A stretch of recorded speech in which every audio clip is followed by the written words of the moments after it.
For once, it seems like, according to Mark Stein of the Stein Line and Jake Fisher, that the Atlanta Hawks are going to go into an offseason without the Trae Young trade rumors perpetuating the news wire. So before we start today's video, I'd like to hear what you guys have to say about Trae Young. Why would you trade him, in my opinion? You're never going to get the return on his value. And to find someone of his caliber to be an offensive cog is so hard that you just gotta kind of ride this one through, in my opinion, and just see what they're doing, because I think they're building the right team around Trae Young. So to me, I think this is a team that, if we look at it, they have a new general manager in Ansi Sala, who comes from the Warriors side of things. So he knows how to build around a three-point shooting guard, aka Steph Curry. So that should give everyone some sort of like benefit of doubt, or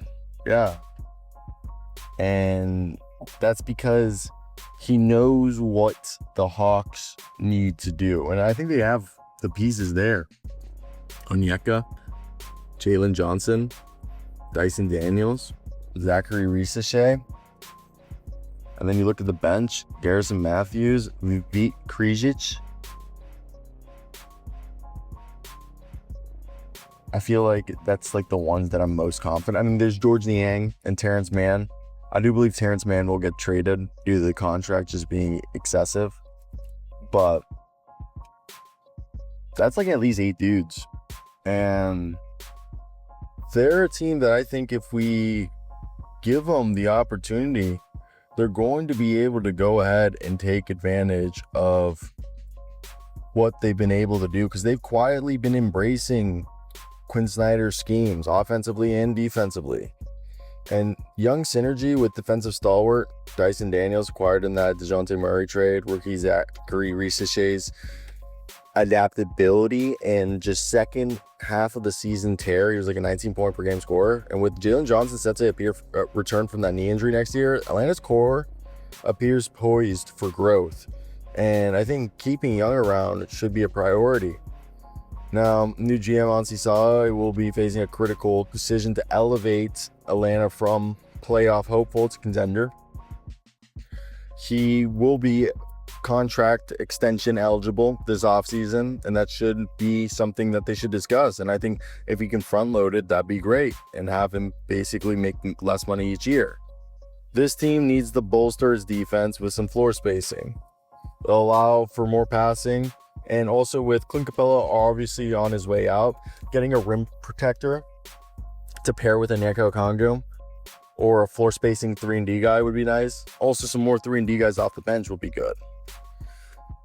With this team being pretty young, and George Niang, Clint Capella, and Terrence Mann really being their only veterans, I wouldn't be surprised if they go out and trade for more vets, as the Hawks could leverage some expiring contracts or other assets to acquire some veterans. And to me, I think we're in a position where Snyder's emphasis on Trae Young and just on-ball defense aligns with how they want to play, is just like perimeter defense, three-point shooting, move the ball around, have complementing off-ball shooters, and a bigs who will be able to play off of Trae Young's pick and rolls.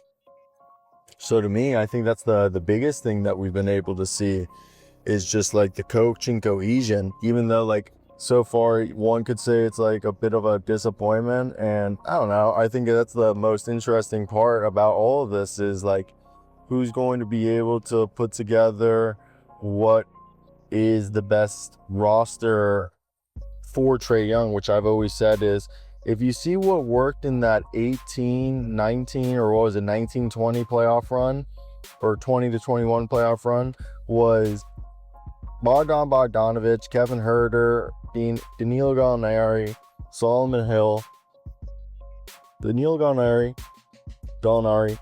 Solomon Hill.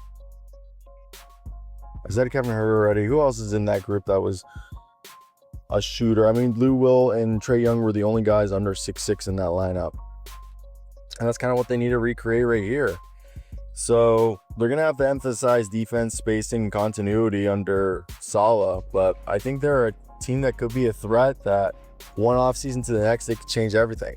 Let me hear your thoughts.